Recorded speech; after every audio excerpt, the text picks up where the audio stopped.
Highlights include January 17th, we'll have an update on the humanitarian crisis in Syria. This will be a conversation with representatives from NGOs working on the ground in Syria and also working in the US to raise awareness of the humanitarian crisis. On January 23rd, the Council on Foreign Relations President Richard Haass and the Chicago Council President Ivo Daalder will be discussing the new era of global instability. On January 31st, author and Boston Globe columnist Stephen Kinzer will be talking about US interventionism. For nearly a century, the Chicago Council on Global Affairs has provided an independent, non-partisan platform for a variety of different voices to promote deeper global understanding and active US engagement in the world. Views expressed by individuals we host are their own and do not represent institutional positions or views of the Council. Turning back to this evening's program, after Jeffrey and Edward have finished their conversation, we'll open up to an audience Q&A. Ed will take questions from you in the audience here, but we'll also be taking questions from our online survey application, the link to which you can find on the screen in front of you. I think it's on that side. If you have an internet-enabled device, please type chi.cnf.io directly into your browser and just select today's program. And then you can ask a question. You can also vote on other people's questions as well. But now to formally open this evening's program and to introduce our speakers, please join me in welcoming the Commissioner at the U.S. Advisory Commission on Public Diplomacy and Chicago Council Board Member, Ann Wedner.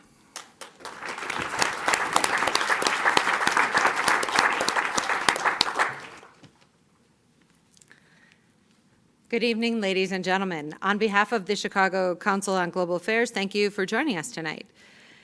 In the 2016 Chicago Council survey, 65% of all respondents said that they believe globalization is a force for good, the highest level of support for globalization since the question was first asked in 1998.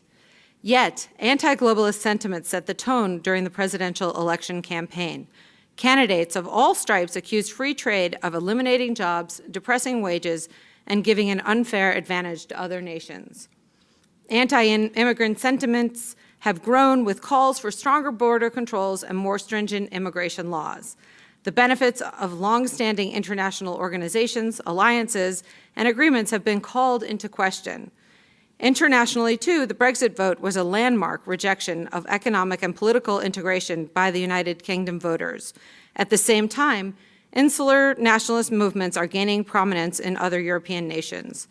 Faith in the integrated globalized world, like for liberal democracy, appears to be facing a crisis of confidence in the Western world. What is driving this rejection of political and economic integration? Why haven't our political leaders been able to capitalize on public support and make clear a case for globalization? Has globalization as a concept failed? I look forward to a conversation this evening between two speakers who have given much thought to these questions. Jeffrey Garten is Dean Emeritus of the Yale School of Management, where he currently teaches courses on world economy. Dean Garten also served in the Nixon, Ford, and Carter administrations and was Undersecretary of Commerce for International Trade in the Clinton administration. He is also the author of the recently released book, From Silk to Silicon, The Story of Globalization Through 10 Extraordinary Lives. Edward Luce is the Washington commentator for the Financial Times. He has also served as the Financial Times Washington Bureau head and as the South Asia Bureau chief as well. And he is the author of Time to Start Thinking, America in the Age of Dissent. And that's dissent as in going down, not dissent as in disagreeing. Ladies and gentlemen, please join me in welcoming Jeffrey Garten and Edward Luce to the Council on Global Affairs. Thank you.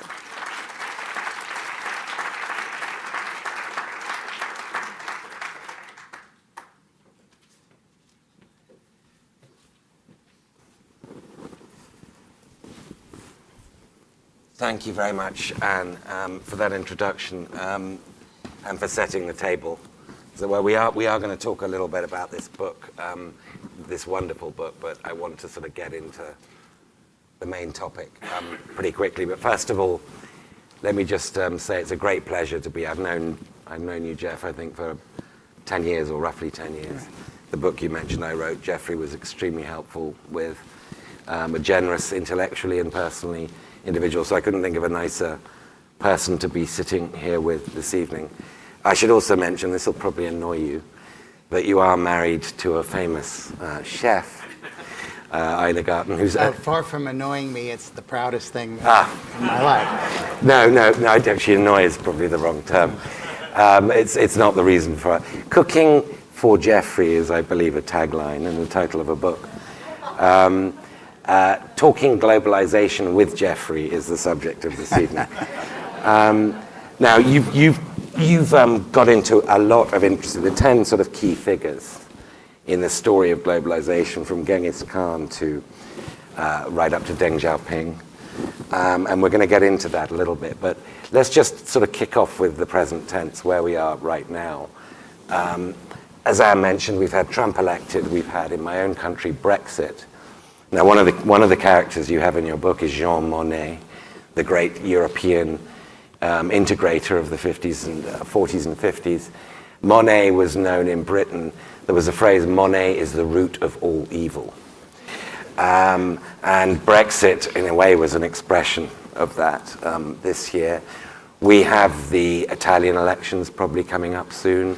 Beppe Grillo, the head of the Five Star Movement, that party, the anti-establishment party, looks like it might be the largest. The Dutch are going to go to the polls next year, early next year. Geert Wilders, the neo-fascist party, could end up being the largest party there. And then, of course, France in May. People very confidently say Marine Le Pen and the Front National can't win. But they very confidently said Brexit won't happen and Trump won't win. So that doesn't fill us with great confidence about the French election. Then finally, we have the last woman standing, Angela Merkel, going to the polls in the fall of next year. And she is the last statesman standing who will argue for liberal internationalism, for globalization, as it were, on the global stage today. So are we looking at the West's rejection of globalization? Are you worried that basically we're saying, stop, we don't want any more of this? Well, it's a great opening question, and I think we should take a little time because there's so many dimensions to this. So let me respond with one dimension, and then I'll ask you to draw. Let's continue. Because I can't. To answer that question would take the whole hour if that's all I did. But so I'm going to take just one element of it, and that is, has globalization stopped?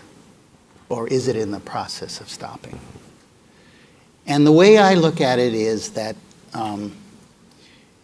globalization actually started, I would say, 60,000 years ago. It started when a couple of families in Africa got up and walked out of the continent. And they were looking for food, and they were looking for security. And ever since then, globalization has been synonymous with human history. So I think we need to keep in perspective that over these 60,000 years, a lot of things have happened. And there have been enormous setbacks in globalization. There have been detours. But as an inexorable force, I don't think you can deny that it is, if it isn't the most powerful force acting on the human condition, it is certainly one of them. And so we have to look at this particular era, I think, in some historical perspective. And it leads me to say, yes, I think that certain parts, certain strands of globalization are going to have a very hard problem, very hard time over the next decade or maybe 2 decades. But even in the course of this century, it will be a blip. It doesn't mean that there will not be a lot of pain.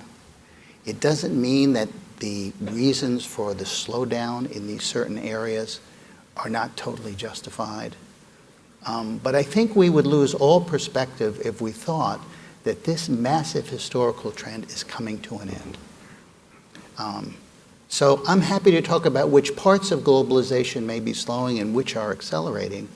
But I think the biggest point that to make in response to your question is, we're in a period, and I think the way you outlined it, I agree with you. It's a lot different than it was a decade ago.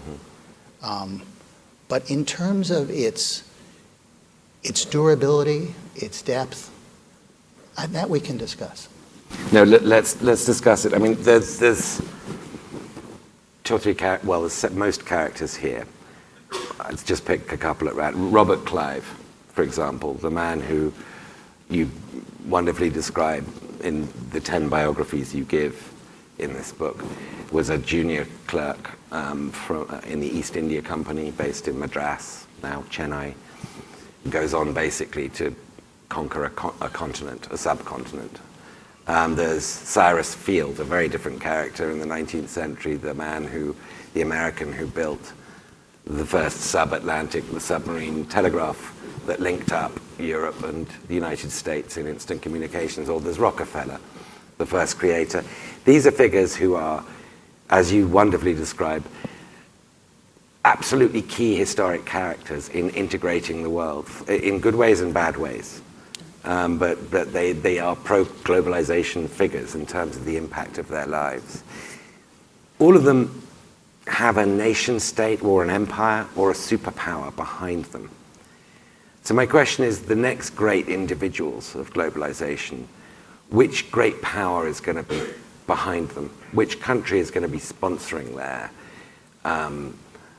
their wonderful individual force of will on the world? Because America doesn't feel like America is in the mood to do that right now. And Europe is looking inward. Where is the sort of prime mover of globalization going to be coming from? Well, let me just say, the book that Edward is talking about was my attempt to tell the story of globalization in a way that it isn't usually told. That is, I wasn't looking at big secular forces. I wasn't looking at policy decisions.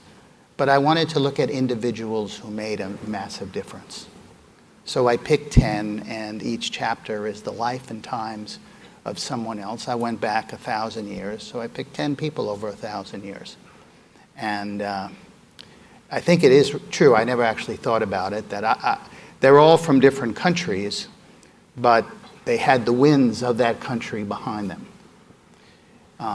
But I think that in the future, which is what you're asking, first of all, there are going to be many more people who have this capability of really transforming the world. That I picked 10, and you could pick another 10, but you can't pick 50 who've done what they did. And I think this is a source of optimism, and in a way it's a counter to all of those pressures and tendencies you started with, that human beings can do something really extremely transformative. And I think that one of the causes for optimism is that they're going to come from places that no one ever conceived of before, that they will come from the outskirts of Sao Paulo, Brazil. I mean, in the 1,000 years I looked at, that would have not been a possibility. They're going to come from the slums of Nigeria. They'll come from Indonesia. And why is this? Because they have access to all the ideas in the world. This is something fairly recent, but it's obviously going to mushroom. There is so much money in search of great ideas, and that money is really mobile. And so I don't think that it's going to require the power of a country behind them anymore. I think, in fact, one of the things that's happening is there's enormous diffusion of power.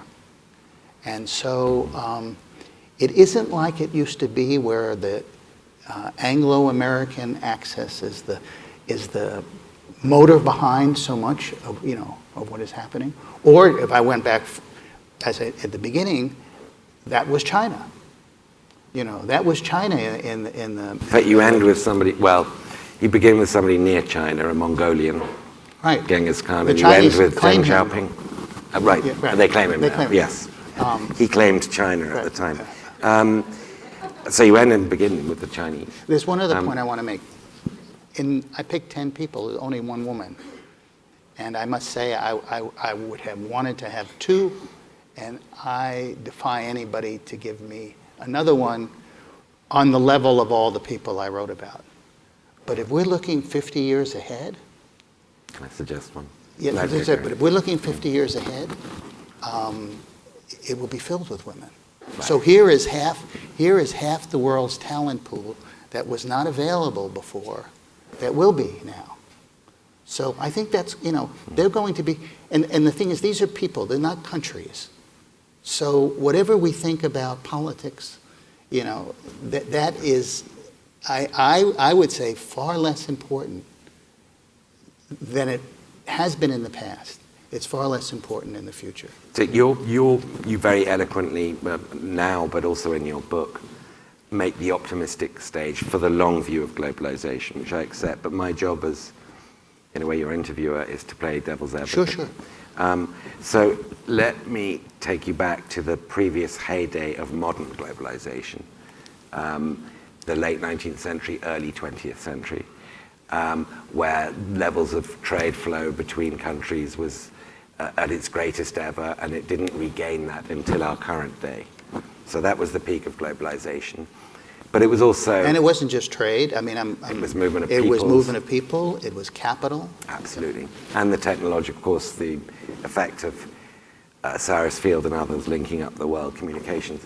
Then that came to an end. And one of the reasons it came to an end was because the hegemon of the day, Britain, was no longer really a hegemon. There was a challenger, Germany. The United States wasn't prepared to step in to replace Britain yet. And so it ended in war, and that ended the globalization period for 50 years or more, which we then regained in our lifetimes and surpassed and we still live in that. My concern about the period we're living in now, even accepting your long-term view, totally accepting your long-term optimism, is that we're in a 1914 kind of situation where the United States is a waning hegemon. It won't wane nearly as much as Britain has. You're a huge country. You'll remain first among equals, but you've lost the appetite to uphold the system of globalization that defines our era. And you have a rising challenger power. It's not Bismarck's Germany, it's Xi Jinping's China, but the parallels there are disquieting, to say the least. Is this a reasonable analogy to be disquieted by? Yes, with one caveat, I think, and that is that we have to come to grips with what globalization has become. And the difference between globalization, let's say, the period you're talking about, the late 19th century, early 20th century, and now, is the sheer depth of it today. And so let me put it this way. You're absolutely right when it comes to trade. I mean, trade, I think as everybody knows, as a percentage of the world economy has slowed dramatically. You could even make a case that international banking is far less international than it was before 2008. And there's more and more evidence that it's going to become that way under the pressure of regulation and risk control. But never before has technology been so borderless. You know, in the period that you're talking about, we had a lot of new technology, great technology. I write about the telegraph, but the telephone and the airplane. But it is nothing like the digital revolution. And so at the same time that we have trade slowing, international banking sort of being constricted, we have massive flows of information across borders, massive flows of ideas. Another thing that never existed before is, and I'm now in the education arena. The amount of educational exchange is just soaring. And of course, the U.S. has been the magnet, but there's a lot of evidence that within 10 years, China will be actually receiving almost as many foreign students as we do. So whatever you think about that, everything about China, this amounts to a globalization of talent and ideas, a cross-fertilization. And unless there is a war, a really hot war, I don't see these things. Travel, tourism. You look at American or look at international corporations. Do you know that there are more international corporations who do research in more than the countries that they're in than not? Mm-hmm. So we have this massive outpouring of ideas that are across borders. So I think that if we define globalization as what it's becoming, then the analogy between the political dysfunction or the political transition and globalization begins to fade away. I think it's a much, much deeper, we measure capital flows and stuff like that, but I think that is a very superficial way to think about actually what has happened. And when you think about these new technologies, imagine being able to manufacture something on a printer, so that the whole location of where something is made, I don't think we can, as human beings, conceive of where this is actually headed. Mm-hmm. Or, in August 27, 2015, 1 billion people were on Facebook at the same time. That was a year and a half ago. But we're going to see 3, 4, 5 billion people on Facebook at one time. This is a kind of globalization that, people in the early 20th century, even in science fiction, they couldn't conceive of. And I'm not saying it's all good. No, but it is global. I accept that. The ultimate definition of globalization is a reduction in borders. And I think you define it as such in your book. It's a reduction in borders. We are, and don't worry, this is the last time I will be devil's advocate on this point. Please. But we are re-erecting borders. In Europe, it's not just Brexit, but the Schengen Agreement of free movement of peoples is breaking down. It's slowly, it's not in one fell swoop, but it's disintegrating, it's not integrating. Of course, Trump wins with a border wall slogan being perhaps his best known one. And the idea that people can move seems to be on the retreat, that people are welcome seems to be on the retreat. Is this just a sort of blip? Is this, the crystal ball is going to be hard for you to peer into, but if you could, we've had great periods of pause in the story of globalization. Is this one of them? When it comes to immigration, mm-hmm. Well, let's take the movement of people as a broader mm-hmm. category. When it comes to formal immigration, mm-hmm. I think we have reached a point where it is going to slow dramatically. And I'm not sure that's a bad thing. I hate to say it that way. I think it's a necessary thing. Mm-hmm. I think that, we overestimated the cultural difficulties. And let me say, I don't believe that so much for the U.S. Mm-hmm. We have a great assimilation machine here. But in Europe, that doesn't exist to that extent. So I think that this is going to have to be rethought. And just to put a number on it, which it is not worth much, but a decade, 2 decades of much slower immigration. But if you look at the history of immigration in the United States, we see ourselves as we're saying this is, we're going off the deep end here compared to our history. But in fact, we've had that door open and close a lot. And, for many decades, it was very hard to get into the U.S. And then it was really in the 60s that it opened up again. But I think, yes. On the other hand, if you think about movement of people, the massive number of refugees that are moving around the world, I mean, this is, of course, one of the greatest tragedies. And it's a tragedy, human tragedy, and it's also a tragedy in my view, because I think the entire humanitarian apparatus has broken down. I don't say that that's anybody's fault. It's just that this is just there's just too many people moving around, and we don't have the capability of dealing with it. But that's a kind of globalization, because they're not going back. And I don't know where they all end up, but the average displaced person now is displaced for 20 years. We have in our minds, well, there's a 6-month period, a year or two period, they leave and they come back somewhere. But this is, we're looking at a tragedy of unbelievable proportions, because where these people end up is going to be in another country. And then there's a whole other set of problems, but it is globalization.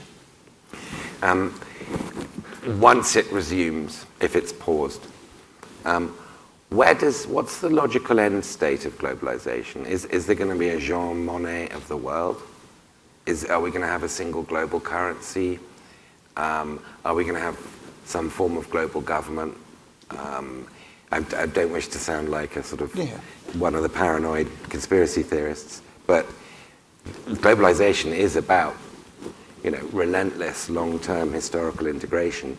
Once we resume, what will we be heading towards in the long term? What's on the horizon in your view? I think this is a pivotal question. And one thing I took from the act of writing this book is that the assumptions that we have made that globalization would be mostly Anglo-American in its principles of market, principles of democracy. It would be organized increasingly around international institutions. I'm not sure that's the only recipe. So I think that anyone who says they know, I would be very skeptical of. But I think it would be legitimate to say there is that sort of liberal economic view of the world. There's also, and we could be headed in this direction, one that is much more nation-state oriented, in which the focus is on, and this could be a good thing out of what's happening now, that we didn't focus enough on individual societies being prepared for globalization. And that actually, if you did that, if you had much less inequality, if you had much more fairness, if you had educational systems that really prepared people to deal with the rapid changes, particularly in technology, but also trade. If that's a much more domestic focus, maybe call it populist, call it nationalist, whatever you want, but still with an outward orientation so that you do have trade. It's just that, what I would call, it's a more sustainable kind of globalization. And then you might see international institutions that are much smaller, much less, their ambitions are much, they're there to execute fewer things. And nation states, that the governments are much more, they deal with one another, and globalization is a big issue. It's not kind of handed off. So I think that we may be headed for a different sort of model. I'm not sure, but the one thing I am sure of is we shouldn't be so wedded to what we've seen as the only way. So it's interesting. I want to get back to a couple of questions about the present tense, and I know the audience will have some, but I just want to ask about your selection of characters here. Fascinating selection.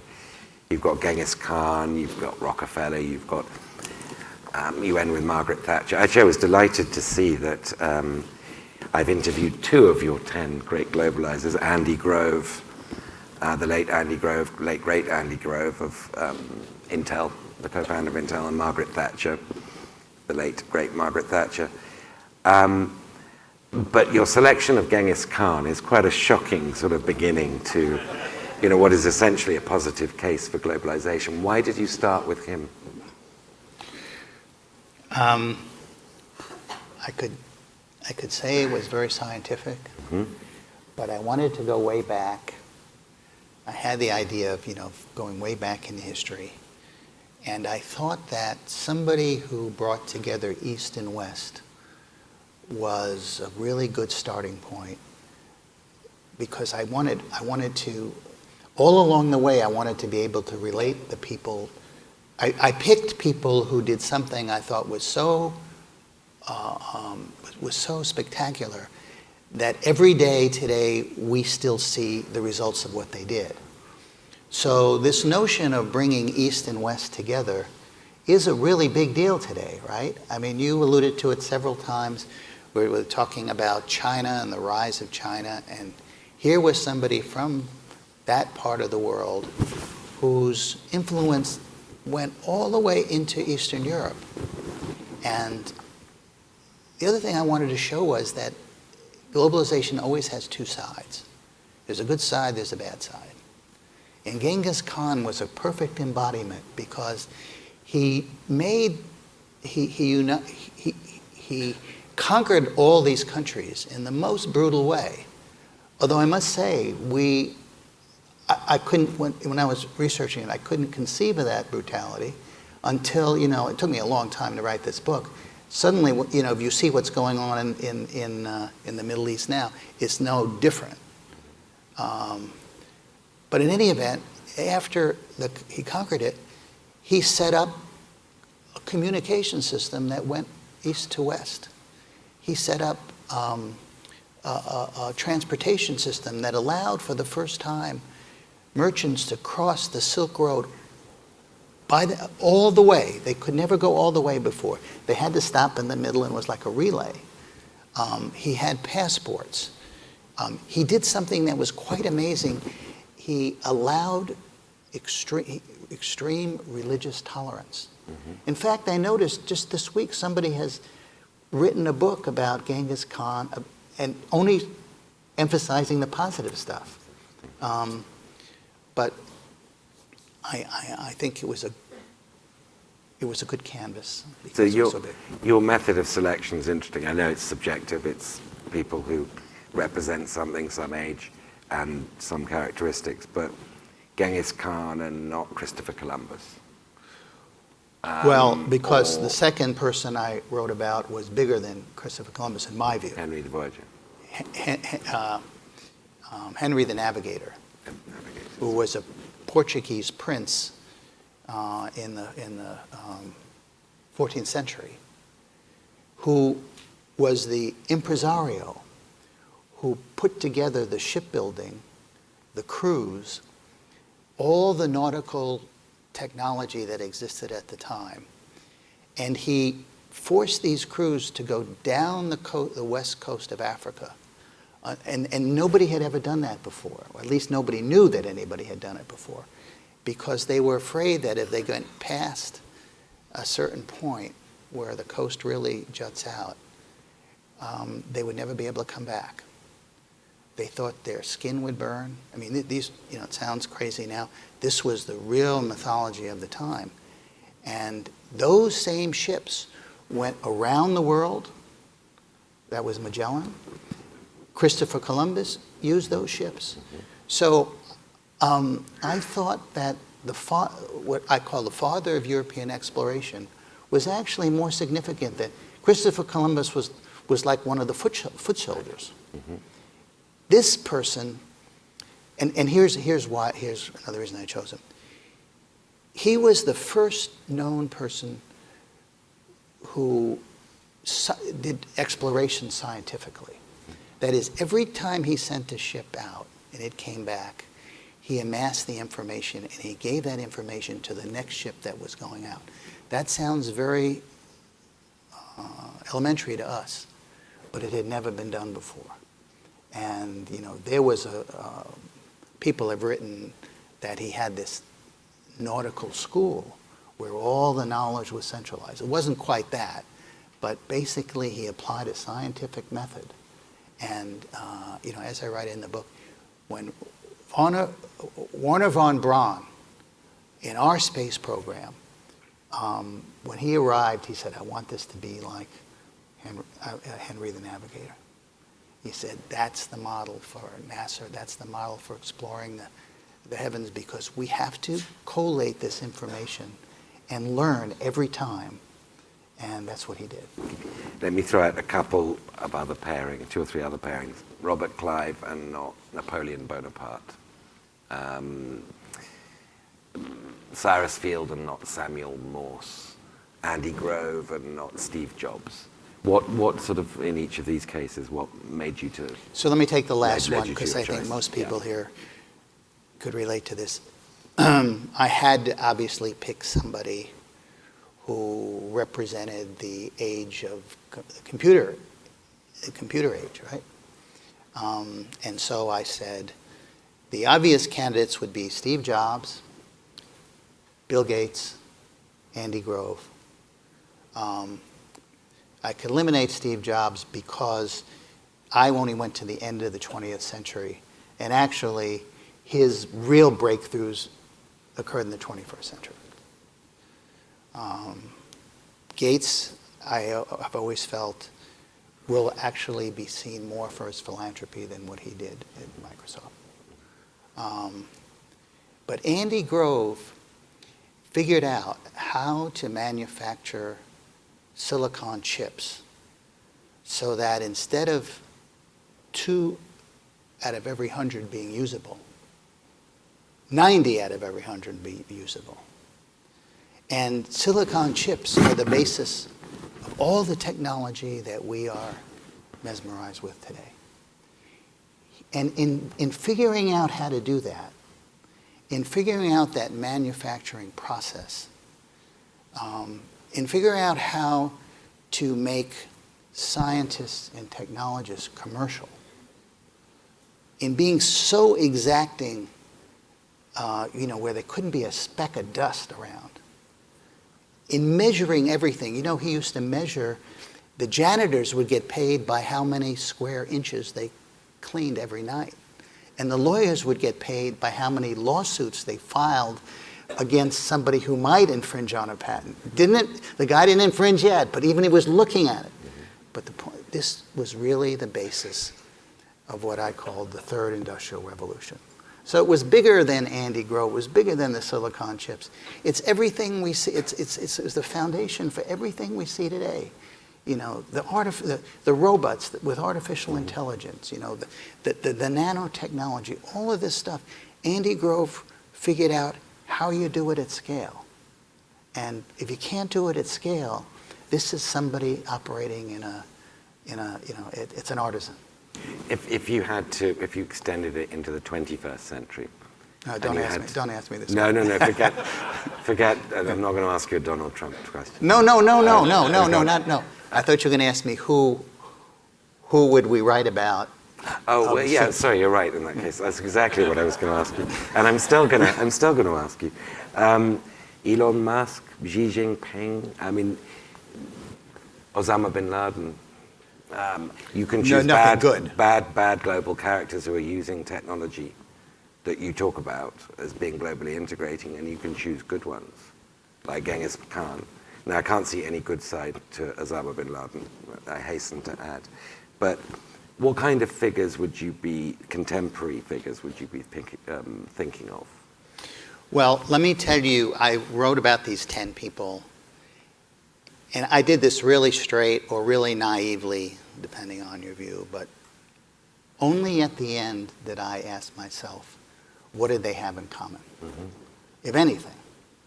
And I must say that was the most agonizing several months of my life, because I kept reading what I wrote over and over, since I had no hypothesis.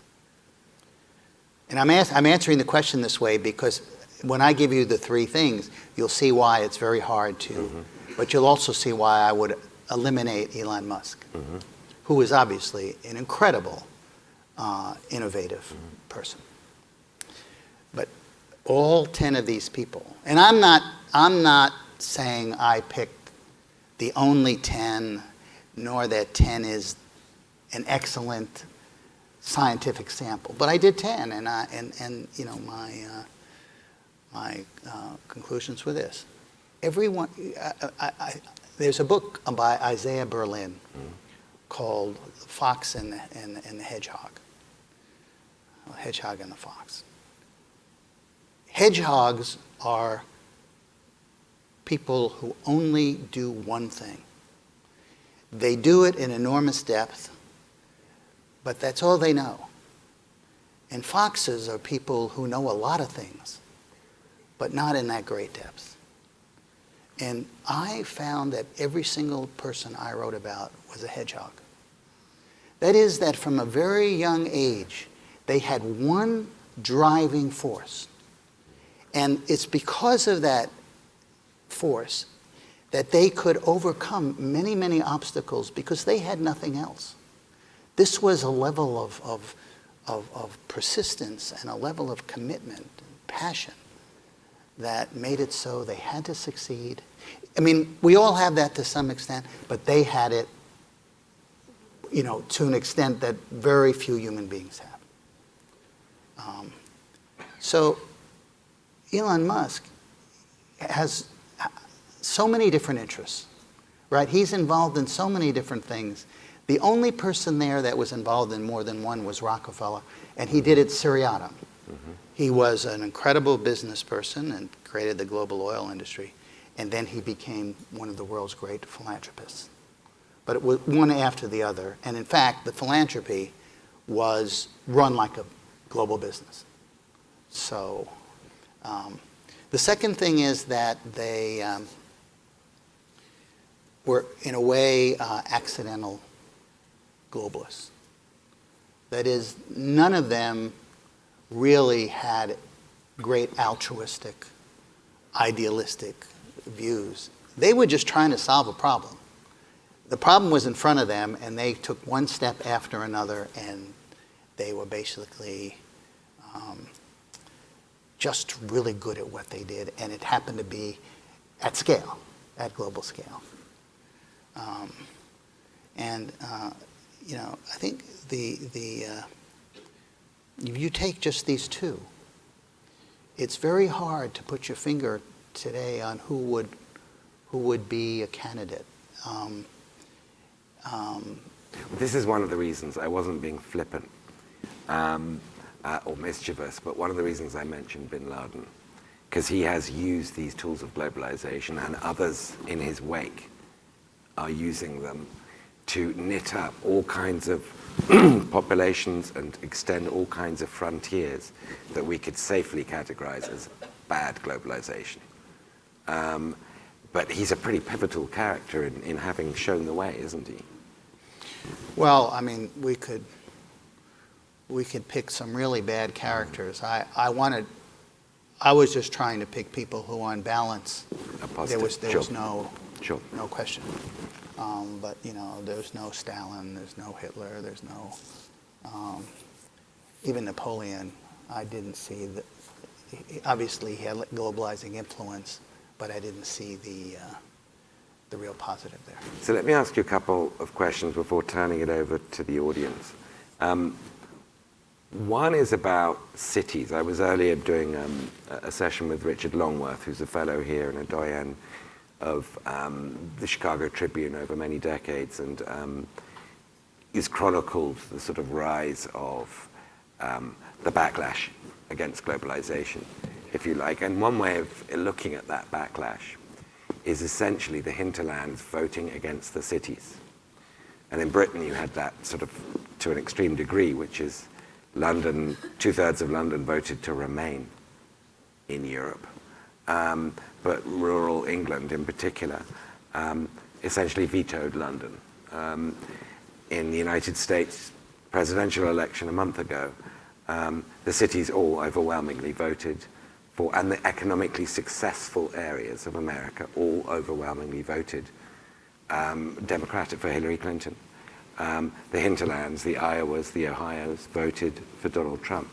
We're having a backlash against globalization, but it's expressed really in terms of the hinterlands against the cities.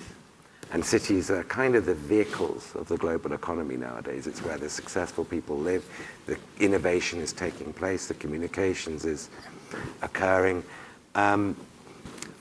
What role do you think cities should play in responding to this quite unexpected challenge to what, in their minds, was a very self-congratulatory period of history we're living through, that we're tolerant, we're innovative, we're multicultural, we're successful, and all of a sudden people are saying, we don't like you.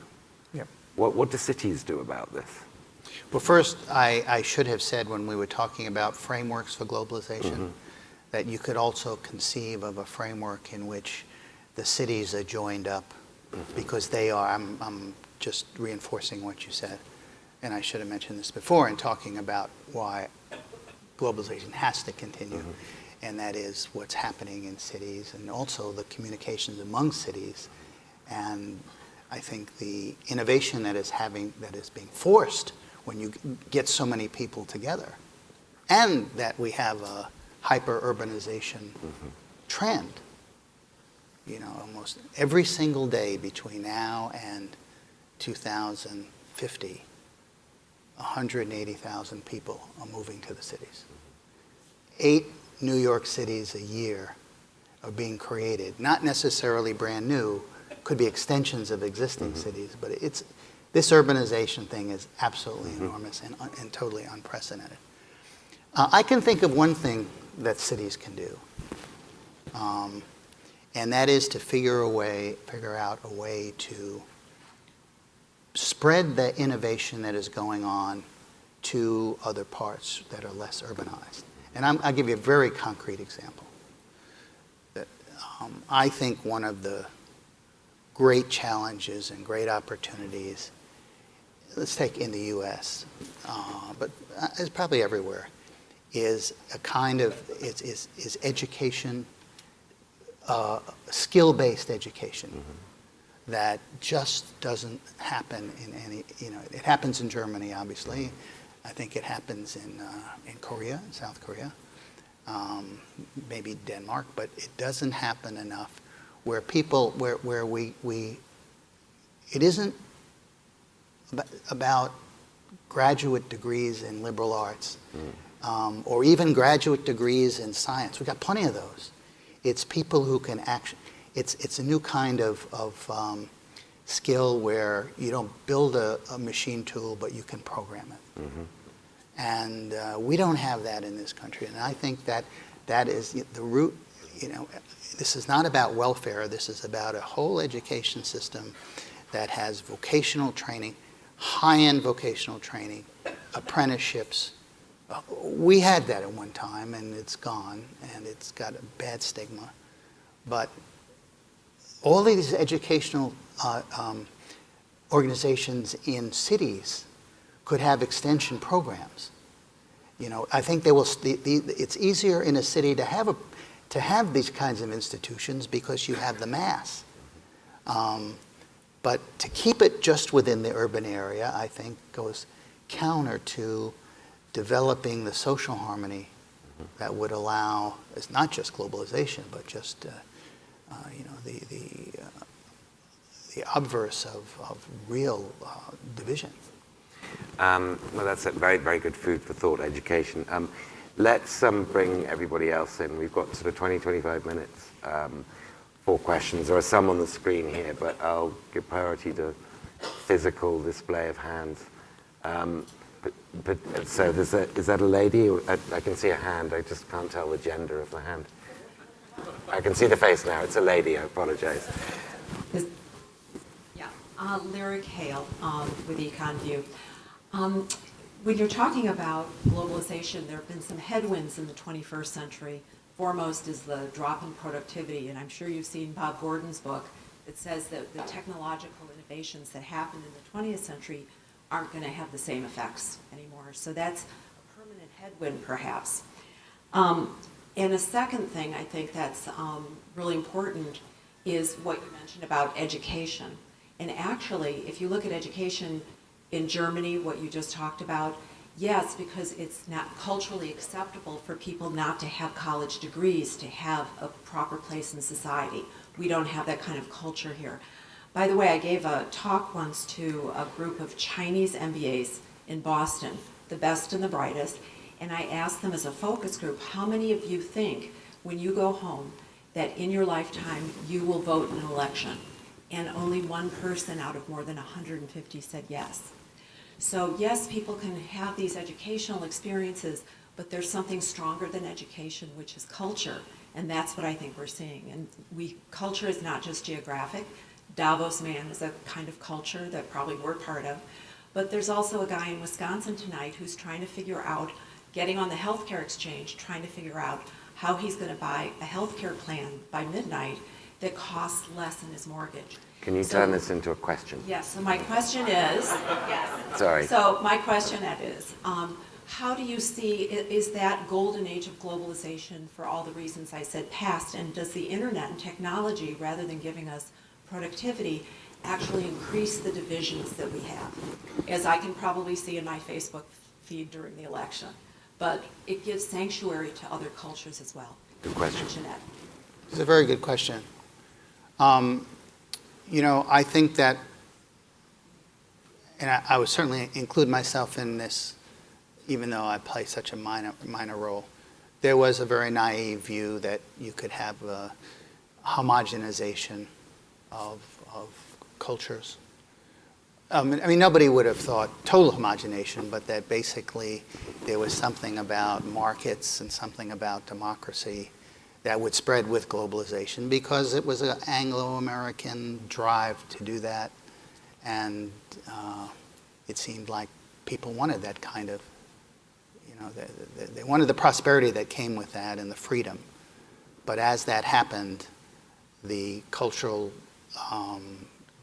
divisions exploded. And so there's no doubt in my mind that whatever kind of framework for globalization emerges, it has to give much more attention to preserving various cultural preferences. And that's just going back to Genghis Khan. He knew it. He oversaw, he and his sons oversaw, it was the largest land empire to this day. And they understood the primacy of allowing religion and local customs. So long as those people were paying economic tribute, that's all they cared about. And you know, they weren't challenging him. But anything they wanted to do by way of culture, they were able to do. And I'm quite sure that for the rest of our lives, this focus on preserving and enhancing cultural distinctions will be a much bigger thing than it has been the last 50 years. The lady in the middle row there. Thank you. My name is Kathleen Bush-Joseph. Implicit in much of what you said tonight has been the laws and legislative systems underlying the forces at play. And we know lawyers would love to take credit for what's gone on over the course of the past century, if not before. And so I'm wondering, how much can we blame or congratulate the real flow of international law and the different frameworks that you've mentioned here? Well, I'm trying to, I think I need to interpret your question a little bit. Are you saying, to what degree has international law created globalization or enhanced it? Okay. Well, that's a tricky question because it depends on what area you look at. For example, if you looked at international trade, there's a massive amount of international law. There's a international trade organization, World Trade Organization that has its own court. And for reasons that would be very difficult to explain, countries actually listen to that court. That court has a lot of gravity. If you look at international finance, there's no international law. There's nothing. I mean, there's some stuff relating to the IMF, but basically any kind of international, take exchange rates. There are no rules. I mean, it kind of works, but the thing is, we're charging the Chinese about, manipulating their exchange rate. We have nowhere to go to arbitrate that. So that international law, it exists in some places, it doesn't exist in others, and in some places it exists, let's say, law of the sea, where the major player, the United States, hasn't ratified the treaty. So it's a very, very sketchy. I say to my students, you probably think that globalization operates in a coherent international framework, and that's very far from the truth. It's a very, very mixed picture. I'll just pick up one of the questions on the screen. Can you comment on globalization's effect on culture? Does globalization lead to a sort of Americanization of the world? And I think that's a good question because the word globalization here means globalization. But to a lot of the world, it does mean Americanization. It's kind of interchangeable. Do you think that that's the seeds of a different kind of challenge to globalization?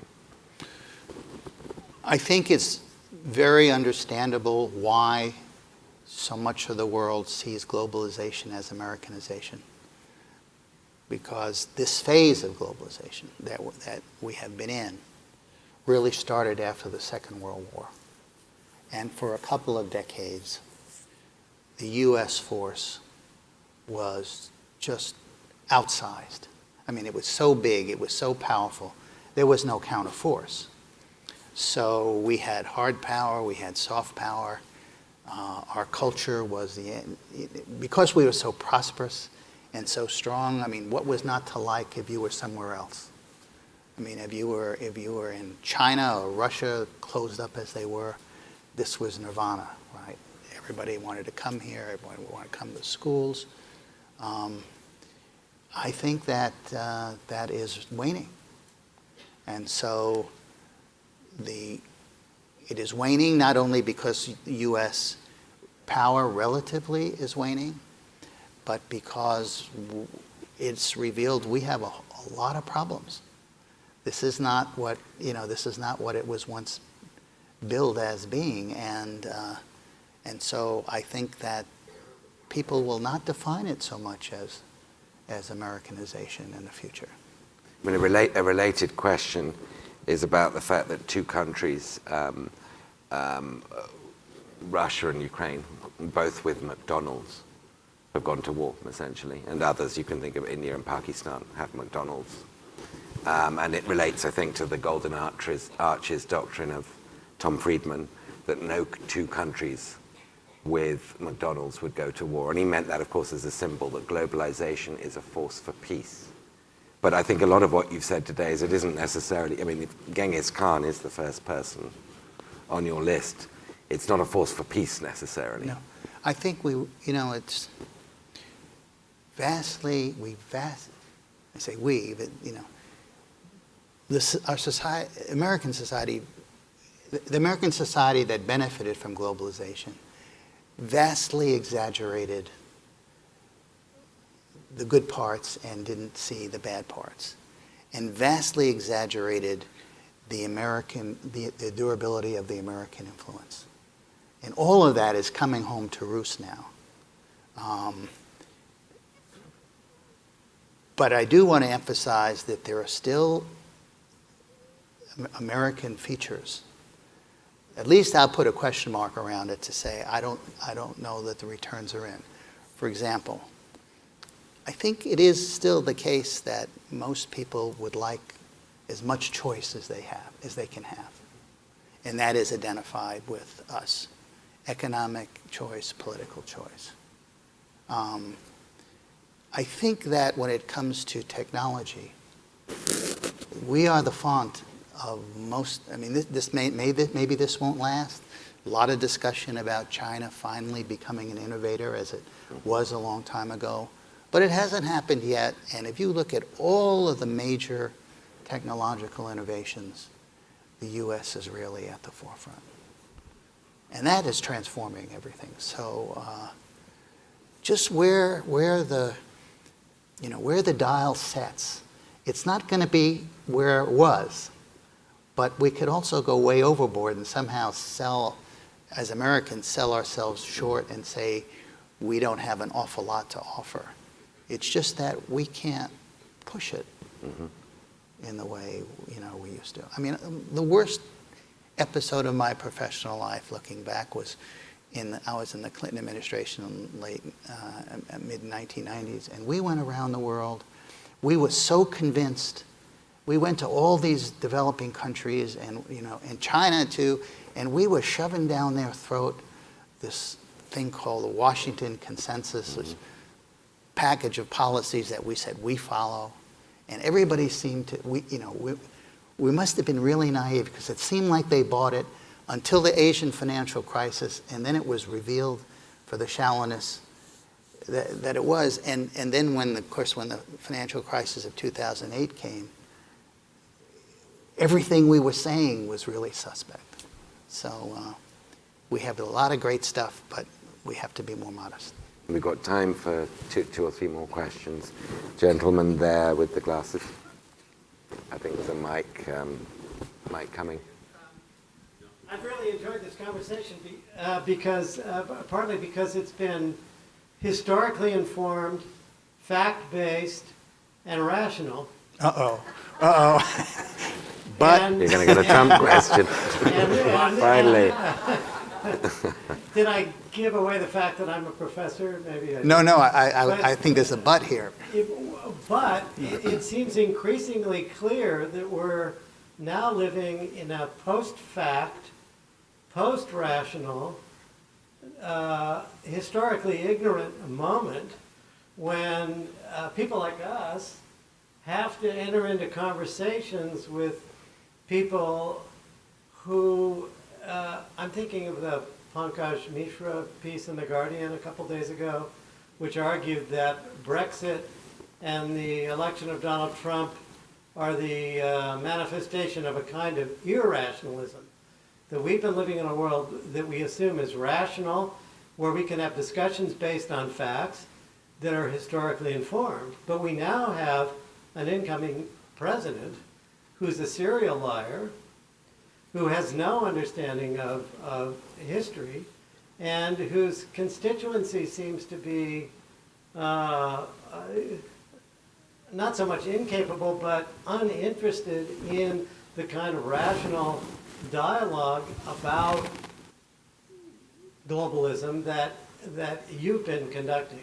So I'd like to ask both of you to say a little bit about how those of us in this room and outside the room are supposed now to operate in a world where facts and rational discussion that's historically informed seem to be increasingly marginalized or disparaged as a part of the culture that's part of the problem. Jeffrey.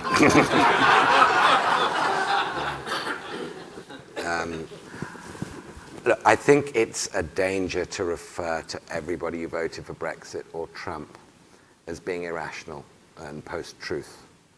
I think, example I think of in Sunderland, England, which is where Nissan, the Japanese car company, employs a lot of people. And Nissan chose England because it's part of the European single market. And its employees overwhelmingly voted for Brexit. And I think they voted knowing full well the economic consequences of what they were doing. There was a sense of recapturing Britain's sovereignty, which might be easy to puncture holes in. And sovereignty de facto is very different to sovereignty de jure, and they're not going to regain any de facto control over their lives. But I think that it was a conscious trade-off that they were making, that economic outcome isn't everything. And I think there is a backlash in America against the global elites that is partly understandable. The elites talk about immigration as a good thing. They employ immigrants, legal or illegal, to clean their pools and their houses and so forth. But they stop them from coming in on any grand scale at the skilled level. They're not allowing them to compete with their wages. They're letting them in to compete with unskilled wages. And so I don't think this is all irrational. We might not like it, but I don't think we should shut down by saying it's all crazy. I think that's actually playing into the hands of the Trumps of this world. I think we should make a very good faith effort to understand what's going on here, and not conflate everything with the post-truth. You're right, the post-truth thing. The fact that facts and lies are now on a level playing field is profoundly disturbing. But I do think that shouldn't stop us from understanding what's going on here. Some of it's real, and some of it's sort of grounded in objective economic reality that people are going through. No, I agree with you 100%. And the example I would use is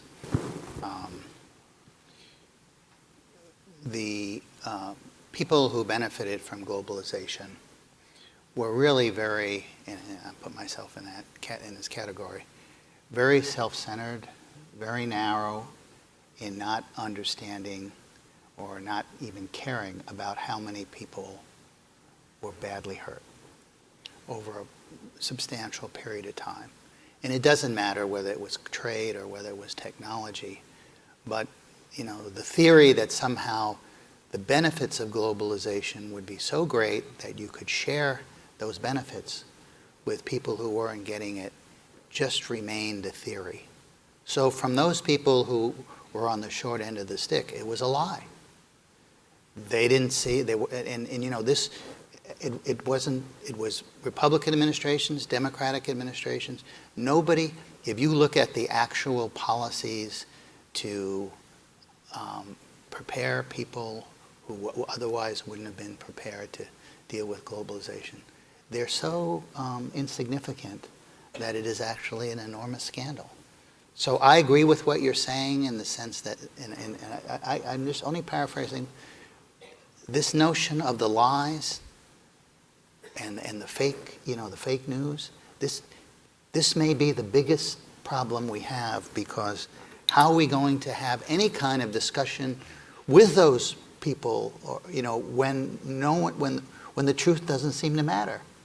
I don't know, and I think one cause here is the very nature of the internet.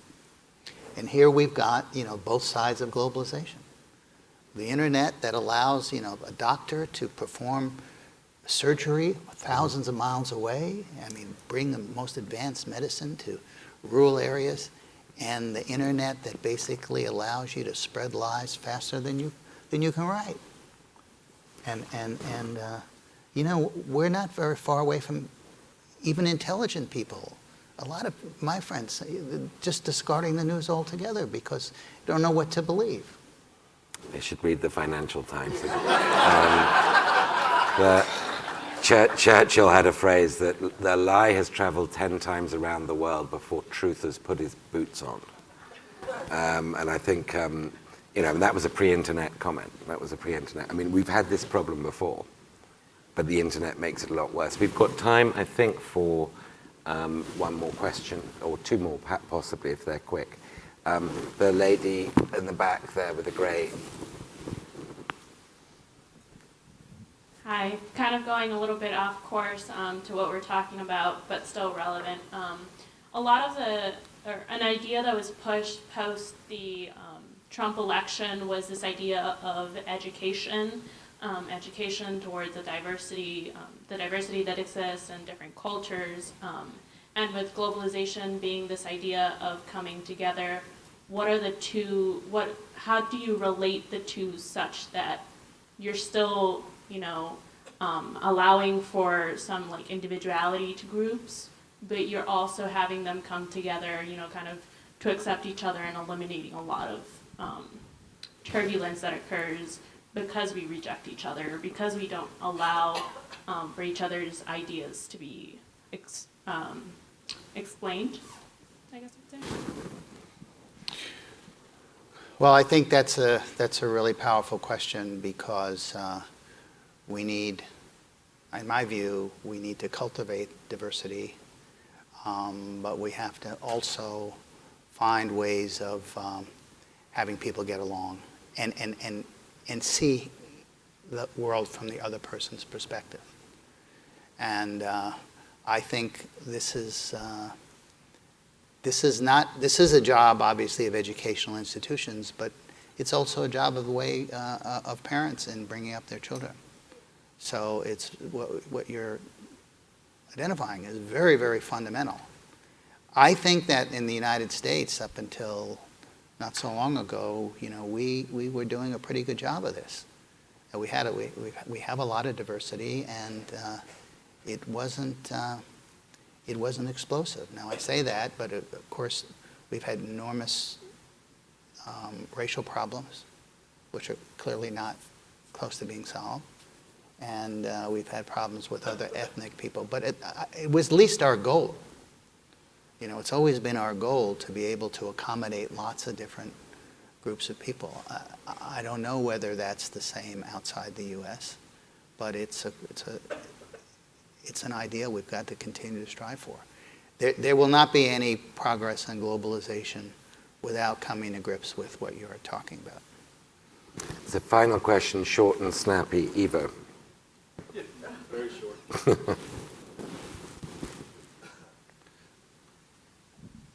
Jeffrey, food is one of the great globalization areas. We can get any cuisine in Chicago these days at any time. So what's your favorite Garten recipe?